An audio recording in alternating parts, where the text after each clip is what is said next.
नमस्कार साथियों, welcome to नाम नॉलेज हब। कैसे हैं आप लोग? आशा करते हैं अच्छे होंगे और आप सभी की तैयारी शानदार तरीके से चल रही होगी।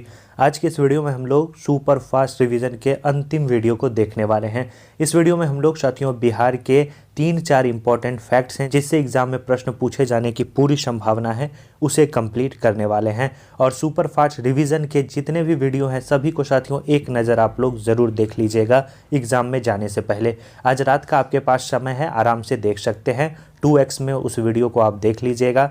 एक एक वीडियो आपके एग्जाम पॉइंट ऑफ व्यू से बनाया गया है जिससे एग्जाम में प्रश्न पूछे जाए। चलिए साथियों इस वीडियो की शुरुआत करते हैं और इस सीरीज को साथियों यहीं खत्म करते हैं।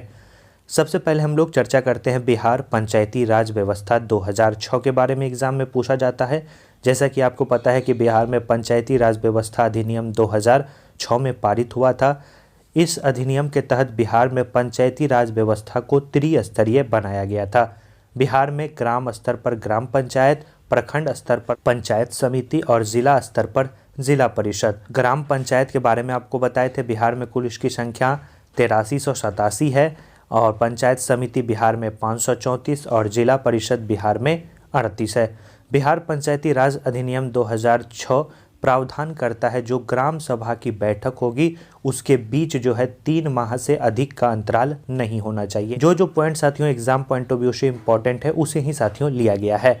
ग्राम पंचायत की जो बैठक है उसकी अध्यक्षता जो है याद रखना है पंचायत का मुखिया करता है। मुखिया को हटाने हेतु ग्राम पंचायत में अविश्वास प्रस्ताव लाया जाता है जिसकी अध्यक्षता कौन करता है? जिला पंचायत पदाधिकारी। मोस्ट इंपॉर्टेंट है, याद रखेंगे। ग्राम पंचायत के जो सदस्य होते हैं वो अपना त्यागपत्र जो है पंचायत के मुखिया को देते हैं, जितने भी ग्राम पंचायत के सदस्य हैं। ग्राम पंचायत का कोई सदस्य जो है हस्तलिखित आवेदन मुखिया को समर्पित कर अपना त्यागपत्र दे सकता है। आवेदन के समर्पित करने के 7 दिन के बाद त्यागपत्र को प्रभावी माना जाएगा। कितने दिनों के बाद जो है त्यागपत्र प्रभावी माना जाएगा पूछा गया क्वेश्चन है, तो 7 दिनों के बाद।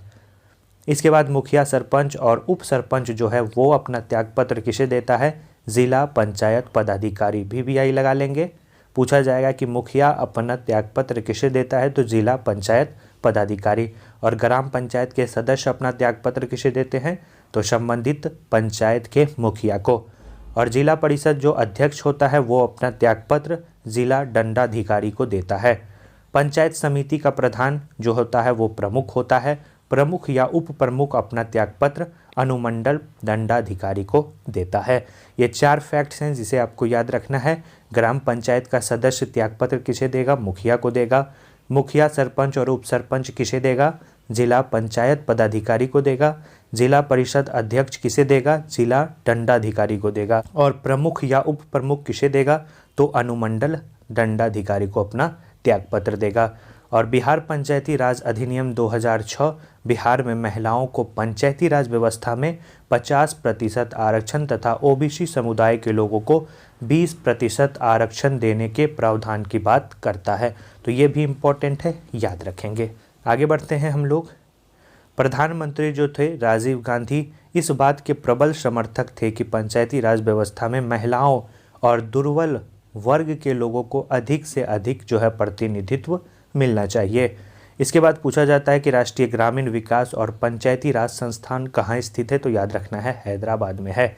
ग्राम सभा की जो साथियों बैठक होती है वो वर्ष में 2 बार होना अनिवार्य है, जबकि साल में 4 बार होने का प्रावधान है, लेकिन 2 बार जो है होना ही है।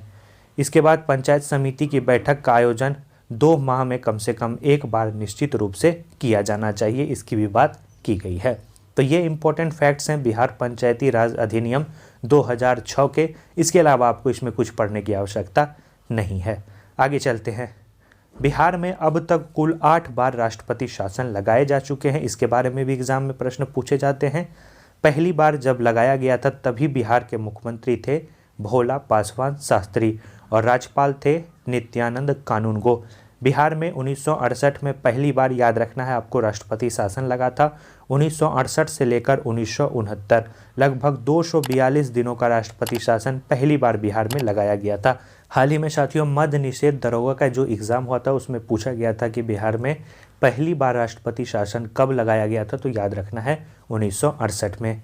दूसरी बार भी भोला पासवान शास्त्री के समय लगाया गया तभी भी जो राज्यपाल थे वो नित्यानंद कानूनगो थे 1969 से 1970 के बीच। तीसरी बार भी इन्हीं के काल में लगाया गया और तभी राज्यपाल थे देवकांत बरवा 1972 से 1972, यानी कुछ दिनों का लगा था 1972 में। उसके बाद जब चौथी बार लगाया गया तभी बिहार के मुख्यमंत्री जगन्नाथ मिश्र थे और बिहार के राज्यपाल जगन्नाथ कौशल थे 1977 में।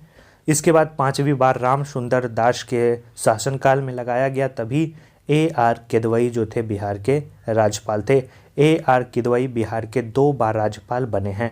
1980 में लगाया गया था राम सुंदर दास के समय। उसके बाद जो याद रखना है आपको, छठी बार लगाया गया था लालू प्रसाद यादव के समय लगाया गया था, तभी भी राज्यपाल थे A.R. किदवई 1995 में। उसके बाद श्रीमती राबड़ी देवी के शासनकाल में लगाया गया था। सुंदर सिंह भंडारी बिहार के राज्यपाल हुआ करते थे 1999 में। इसके बाद सबसे अंतिम बार बिहार में जो राष्ट्रपति शासन लगाया गया है वो राबड़ी देवी के ही शासनकाल में लगा है। याद रखना है, राज्यपाल थे श्री बूटाशी। कब? 2005 में। पहली बार 1968 में लगाया गया था और सबसे अंतिम बार 2005 में लगाया गया है। 2005 के बाद अब तक बिहार में राष्ट्रपति शासन नहीं लगाया गया है, तो ये भी बात आप याद रखेंगे। आशा करते हैं कोई भी प्रश्न पूछेगा आप जवाब दे देंगे। सबसे ज़्यादा बार अगर पूछा जाए कि किस मुख्यमंत्री के शासनकाल में लगाया गया है राष्ट्रपति शासन, तो याद रखना है भोला पासवान शास्त्री। राबड़ी देवी के शासनकाल में 2 बार लगाया गया है। चलिए आगे बढ़ते हैं। अब हम लोग साथियों क्विक रिवीजन करते हैं जिससे एग्जाम में प्रश्न पूछे जाते हैं मॉडर्न बिहार के कुछ सेक्शन को। जैसे स्वामी सहजानंद सरस्वती पूछा जाता है तो यह एक किसान नेता थे। 1929 में प्रांतीय किसान सभा का गठन इन्होंने किया था और 1936 में लखनऊ में अखिल भारतीय किसान सभा का गठन इन्हीं के द्वारा किया गया था, तो याद रखेंगे। बाबा ठाकुर दास हैं, पटना में रामकृष्ण मिशन सोसाइटी की स्थापना 1906 में इनके द्वारा की गई थी। बिहार में समेकित चेक पोस्ट की स्थापना 2018 में की गई है, याद रखेंगे। महादेव लाल सराफ हैं, भागलपुर में नमक सत्याग्रह का नेतृत्व जो है इन्हीं के द्वारा किया गया था। एक है व्यक्ति राहुल सांकृत्यान, 1939 में अंबाड़ी सत्याग्रह का नेतृत्व जो है इन्हीं के द्वारा किया गया। पूछा जाता है कि राहुल सांकृत्यान जो है वो असहयोग आंदोलन के दौरान कहाँ सक्रिय थे, तो याद रखना है छपरा से सक्रिय थे। फूलन प्रसाद वर्मा, जयप्रकाश नारायण और राहुल सांकृत्यान 1931 में इन्होंने बिहार में समाजवादी पार्टी का गठन किया था। इसके बाद पूछा जाता है भारतीय कांग्रेस सोशलिस्ट पार्टी के बारे में। इसकी स्थापना 17 मई 1934 को की गई थी, जिसके सचिव बनाए गए थे जयप्रकाश नारायण और अध्यक्ष थे आचार्य नरेंद्र देव। मोस्ट इंपॉर्टेंट है, याद रखेंगे। इसके बाद एक व्यक्ति हैं स्वतंत्रता सेनानी हैं कुंवर सिंह। बिहार में 1957 की क्रांति का नेतृत्व जो है जगदीशपुर से इन्हीं के द्वारा किया गया था। स्वामी विद्यानंद के बारे में पूछा जाता है तो यह असहयोग आंदोलन के दौरान बिहार के कृषकों का नेतृत्व किए थे। याद रखना है, मोस्ट इंपॉर्टेंट है, पूछा जाता है कि असहयोग आंदोलन के दौरान बिहार के कृषकों का नेतृत्व किन के द्वारा किया गया था, तो स्वामी विद्यानंद के द्वारा। श्री कृष्ण सिंह, आपको पता है कि बिहार में स्वराज दल का गठन 1932 में इनके द्वारा किया गया था और यह बिहार के पहले मुख्यमंत्री भी थे। पटना युवक संघ की स्थापना 1927 में मनीन्द्र नारायण के द्वारा किया गया। कांग्रेस अधिवेशन बिहार में 2 बार किए गए हैं, आपको पता है। एक 27वां किया गया है 1912 में बंकीपुर में, जिसके अध्यक्ष थे R.N. माधोलकर, और दूसरी बार इसी के 10 साल बाद 37वां अधिवेशन कांग्रेस का हुआ बिहार में 1922 में बिहार के गया में। इसकी अध्यक्षता चित्तरंजन दास के द्वारा की गई थी। तो ये दोनों बात आप याद रखेंगे। इसके बाद एक व्यक्ति है राजकुमार शुक्ल। 1916 के कांग्रेस के लखनऊ अधिवेशन में गांधी जी को चंपारण आने का न्योता इन्हीं के द्वारा दिया गया था और पूछा जाता है कि राजकुमार शुक्ल जो है वो कौन से गांव के रहने वाले थे, तो मुरली भरौआ गांव के रहने वाले थे राजकुमार शुक्ल। पूछा गया क्वेश्चन है, याद रखेंगे। एक व्यक्ति हैं S.N. हल्दर। इन्होंने 1920 में जमशेदपुर लेबर एसोसिएशन की स्थापना की थी और दूसरे थे श्री कृष्ण सिंह। पहले कांग्रेस सभा का नेतृत्व जो है इन्हीं के द्वारा किया गया था। अगला पॉइंट है सचिंद्रनाथ सान्याल ने 1913 में पटना में अनुशीलन समिति की स्थापना की थी। मोहम्मद यूनुस, 1 अप्रैल 1937 ईस्वी में मोहम्मद यूनुस के नेतृत्व में प्रथम मंत्रिमंडल का गठन किया गया था और 3 माह तक यह जो है प्रधानमंत्री यानी मुख्यमंत्री के पद पर रहे थे। बिहार प्रांतीय कांग्रेस की बात करें तो इसका पहला अधिवेशन पटना में, दूसरा भागलपुर में। पहला अधिवेशन जो है वो 1908 में सैयद अली इमाम के नेतृत्व में, और दूसरा अधिवेशन 1909 में, याद रखना है, दीप नारायण सिंह के नेतृत्व में भागलपुर में किया गया था। बिहार स्टूडेंट कॉन्फ्रेंस का 16वां अधिवेशन पूछा जाता है तो याद रखना है 1921 में हजारीबाग में श्रीमती सरला देवी के नेतृत्व में किया गया था। बिहार के स्वतंत्रता आंदोलन के दौरान कुछ महिलाएं भी काफ़ी ज़्यादा चर्चा में रही थी, जिसमें प्रभावती देवी के बारे में याद रखना है, यह जयप्रकाश नारायण पत्नी थी और पटना क्षेत्र की स्वतंत्रता सेनानी भी थी। दूसरी है राजवंशी देवी, डॉक्टर राजेंद्र प्रसाद की पत्नी। तीसरी है भागवती देवी, डॉक्टर राजेंद्र प्रसाद की बहन। चौथी है राम प्यारी देवी, जगत नारायण लाल की पत्नी। इसके बाद पूछा जाता है अंग महाजनपद का पूर्व नाम क्या है, तो अंग महाजनपद का जो पूर्व नाम है वो मालिनी है। फारुखसियर का पटना में राज्याभिषेक 1712 ईस्वी में हुआ था, याद रखना है, VVI लगा लेंगे। बिहार और झारखंड के विभिन्न हिस्से में जादुई लालटेन की मदद से क्रांतिकारी का नेतृत्व जो है वो इंदुनाथ नंदी के द्वारा किया गया था। और एक जो है आदिवासी नेता है ताना भगत, इन्होंने कांग्रेस के किस अधिवेशन में भाग लिया, तो याद रखना है इन्होंने गया अधिवेशन में भाग लिया था। बिहार में चौरी विद्रोह 1798 में हुआ था, इसका संबंध चुवाड़ विद्रोह से है। पटना में नमक सत्याग्रह का जो चयनित स्थान था वो नखास तालाब था। एक है बिहार में व्यक्तिगत सत्याग्रह, इसकी शुरुआत 28 नवंबर 1940 को की गई थी। बिहार में व्यक्तिगत सत्याग्रह के जो प्रथम सत्याग्रही थे वो श्री कृष्ण सिंह थे और दूसरे सत्याग्रही अनुग्रह नारायण सिंह थे, याद रखेंगे। गया में व्यक्तिगत सत्याग्रह के सत्याग्रही थे गौरी शंकर सिंह। नालंदा में याद रखना है श्याम नारायण सिंह। भारत छोड़ो आंदोलन के दौरान नवंबर 1942 को दीपावली के दिन बड़ी संख्या में गार्ड छुट्टी पर थे, तब जयप्रकाश नारायण जो है हजारीबाग जेल से फरार हुए थे, याद रखना है। इसके बाद 5 जून 1974 को जयप्रकाश नारायण ने इंदिरा गांधी के खिलाफ संपूर्ण क्रांति का नारा दिया। इसके तत्पश्चात आपको पता है इंदिरा गांधी की सरकार भी गिर गई थी, तो इम्पोर्टेंट है, याद रखेंगे। सविनय अवज्ञा आंदोलन के दौरान छपरा के कैदियों के द्वारा नंगी हड़ताल की गई थी। इसके बाद 11 अगस्त 1942 को पटना की स्थिति काफ़ी उत्तेजनापूर्ण थी। उस दिन विद्यार्थियों के एक जुलूस ने सचिवालय भवन के सामने विधायिका की इमारत पर राष्ट्रीय झंडा फहराने की कोशिश की थी, और तभी पटना के जो जिलाधीश थे WG आर्चर के आदेश पर पुलिस ने गोलियां चलाई और 7 छात्र इसमें मारे गए थे। इन 7 छात्रों के नाम भी एग्जाम में पूछे जाते हैं, तो याद रखना है उमाकांत सिंह, रमाकांत सिंह, सतीश प्रसाद झा, देवीपत चौधरी, राजेंद्र सिंह, राम गोविंद सिंह तथा जगपति कुमार। बिहार में स्वदेशी संघ की स्थापना मई 1930 में की गई थी। बिहार में कौमी दल की स्थापना पूछा जाता है तो 27 नवंबर 1921 को की गई थी। बिहार में कितने प्रमंडल से गंगा नदी निकलती है, आपको बताएं 7 प्रमंडल से। बिहार के कुल सीमावर्ती जिलों की संख्या 22 है। पटना हाईकोर्ट की स्थापना 3 फरवरी 1916 को की गई थी, मोस्ट इंपॉर्टेंट है। पटना विश्वविद्यालय पूछा जाए तो 1 अक्टूबर 1917। पटना कॉलेज पूछा जाए तो 9 जनवरी 1863। गोलघर का निर्माण 20 जुलाई 1786 में, और महात्मा गांधी जो सेतु है उसकी लंबाई 5.75 किलोमीटर है। तो ये इंपॉर्टेंट फैक्ट्स हैं, इसे आपको याद रखना है। बहुत लोग बोल रहे थे कि बिहार करंट अफेयर करवाइए, तो कोई मतलब नहीं है। बिहार करंट अफेयर से आपके एग्जाम में प्रश्न नहीं पूछे जाएंगे।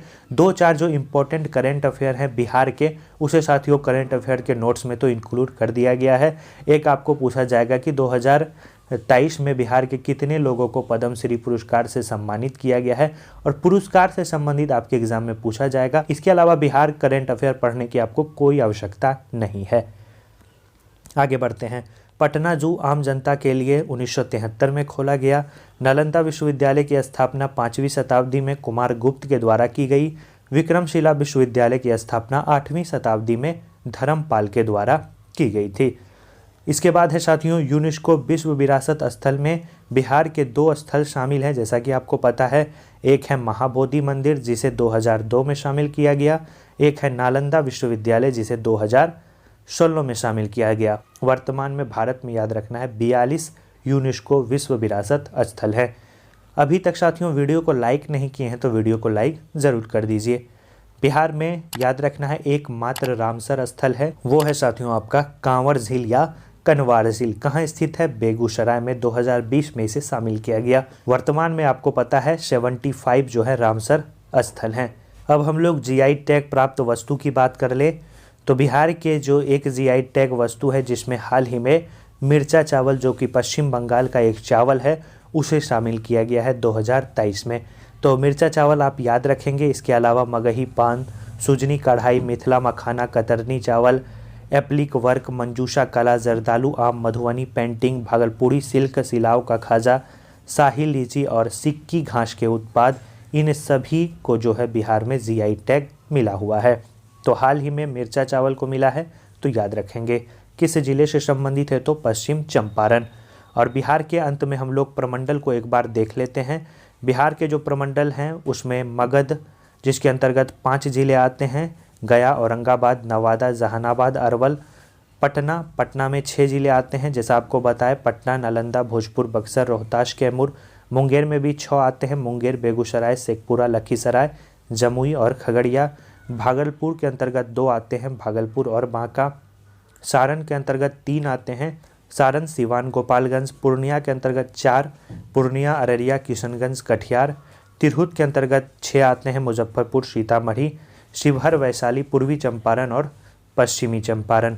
कोसी के अंतर्गत 3 आते हैं, सहरसा, सुपौल, मधेपुरा। दरभंगा के अंतर्गत भी 3 आते हैं, दरभंगा, मधुबनी और समस्तीपुर। ये बिहार के 9 प्रमंडल हुए। बिहार पंचायती राज अधिनियम लागू कब हुआ था? 8 अप्रैल 2006 को। राज्य में मुख्यमंत्री छात्र वृक्षारोपण योजना को प्रारंभ किया गया था 15 अगस्त 2006 को। बिहार पृथ्वी दिवस कब मनाया जाता है? 9 अक्टूबर को। राष्ट्रीय डॉल्फिन दिवस कब मनाया जाता है? तो 5 अक्टूबर को। कभी कभी पूछा जाता है तारापुर शहीद दिवस कब मनाया जाता है? तो याद रखना है 15 फरवरी को। उत्पादन में प्रथम की बात करें तो गेहूं के उत्पादन में बिहार का रोहतास जिला पहले नंबर पे है। धान की बात करें तो धान में भी रोहतास है, मक्का में कटिहार है, दलहन में पटना जिला है, ईख में पश्चिम चंपारण गोपालगंज है, आम में दरभंगा है, लीची में मुजफ्फरपुर है, केला में मधुबनी है, प्याज में नालंदा है। मछली की बात करें तो मछली मधुबनी में है। अब साथियों आज के अंत टॉपिक की हम लोग चर्चा करते हैं पर्यटन स्थल। विश्व शांति स्तूप कहाँ स्थित है? याद रखना है राजगीर में है। इसके अलावा गिलास ब्रिज भी राजगीर में है, आपको पता है। अशोक स्तंभ वैशाली में है, गोलघर पटना में है, केसरिया स्तूप पूर्वी चंपारण में है और शेरशाह सूरी का मकबरा सासाराम में स्थित है। तो बिहार स्पेशल में साथियों आशा करते हैं उतनी जानकारी आपको दे दी गई जिससे एग्जाम में प्रश्न पूछे जाए। तो इस वीडियो को साथियों ध्यानपूर्वक एक बार और रिवाइज कर लीजिएगा 2x के स्पीड में। अगर आपसे एग्जाम में प्रश्न पूछा जाएगा तो आप आसानी से उसे हल कर पाएंगे।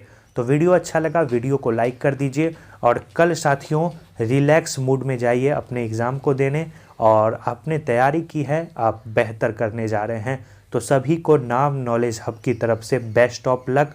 अपने जीवन का आपको कल बेस्ट देना है। 2 पालियों में एग्ज़ाम है जैसा कि आपको पता है। पहली पाली 10 बजे से स्टार्ट है और दूसरी पाली 2 बजे से स्टार्ट है। सभी जो है एडमिट कार्ड ले लेंगे। एक जो है OMR रंगने का एक पेन आता है उसे आप ले लेंगे और एक कोई भी आइडेंटिटी कार्ड ले लेंगे जैसे आधार कार्ड, पैन कार्ड। तब आप अपने एग्ज़ाम के सेंटर पर जाएंगे और कोई भी अफवाह पे आपको ध्यान नहीं देना है। एग्ज़ाम बेहतर तरीके से आपको देना है, आप बेहतर करने जा रहे हैं। तो फिर से सभी को बेस्ट ऑफ लक। मिलते हैं साथियों जैसे ही एग्ज़ाम ख़त्म होता है एनालिसिस में कि किस प्रकार के क्वेश्चन आए हैं। दोनों शिफ्ट का एनालिसिस किया जाएगा और उसी के अकॉर्डिंग बताया जाएगा कि किस प्रकार का पैटर्न रहा है और कटअप क्या रहने की संभावना है। तो चलिए मिलते हैं साथियों कल। Best of luck. धन्यवाद।